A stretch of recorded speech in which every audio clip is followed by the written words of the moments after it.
Pertama data.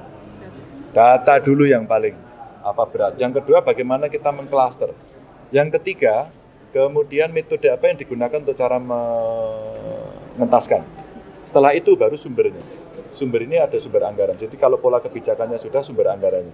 Nah, sumber anggaran itu bisa dengan APBN, APBD provinsi, kabupaten kota, CSR atau masyarakat. Ini yang kemudian mesti kita jadikan satu.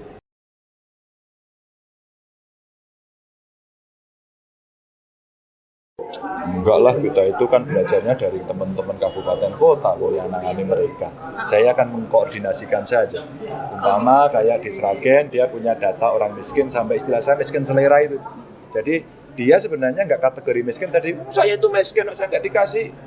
Nanti mbak hukumannya tahu nggak? Kalau secara sosiologis, ya udah kan kamu yang miskin. Berarti kalau kerja bakti saya nggak ikut. Nah, yang begini itu secara sosiologis, kultural mesti kita pahami. Maka, lo Anda gimana? Anda pengen miskin, ya sudah dikasih kartu miskin kalau nggak malu. Nah, ini khas daerah-daerah yang ada. Atau berarti model Solo ada jaminan-jaminan individual. Nah, kalau itu bisa disampaikan, oke. Nah, saya tugasnya mengkoordinasikan. Umpama dari sisi rumah. Rumah tidak layak huni ada banyak. Siapa yang menyelesaikan sendiri? Nggak mampu. Maka kita bagi pusat, provinsi, kabupaten, kota. Kesehatan, yang non-kuota. Pusat, kabupaten, provinsi. Terus terakhir, modal. Maka saya bilang, saya punya bank Jateng. Saya buat, ada mitra 25.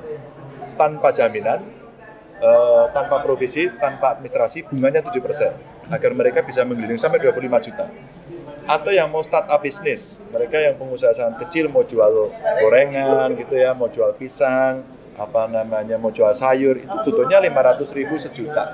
Kami kasih pinjaman maksimum 2 juta, nggak pakai jaminan, prosesnya cepat, bunganya 2%. Nah, harapan saya ini nanti bisa kita dorong. Nah, kalau nanti ini terkapitalisasi duitnya banyak sekali, harapan kita CSR yang lain juga ikut.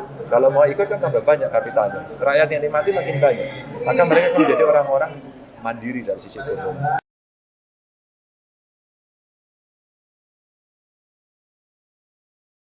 Menurut saya ini bagian dari sinkronisasi harmonisasi harapan saya.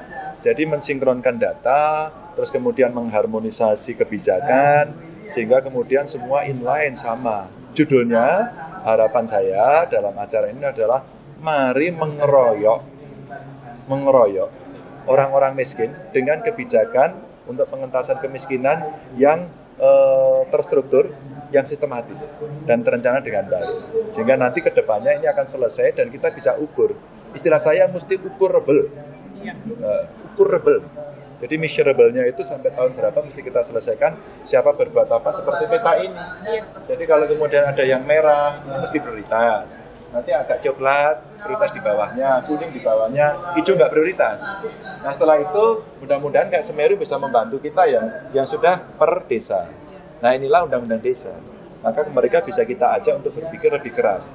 Tapi kalau mengharapkan hanya pada perangkatnya nggak mampu, maka pendamping desa menjadi penting.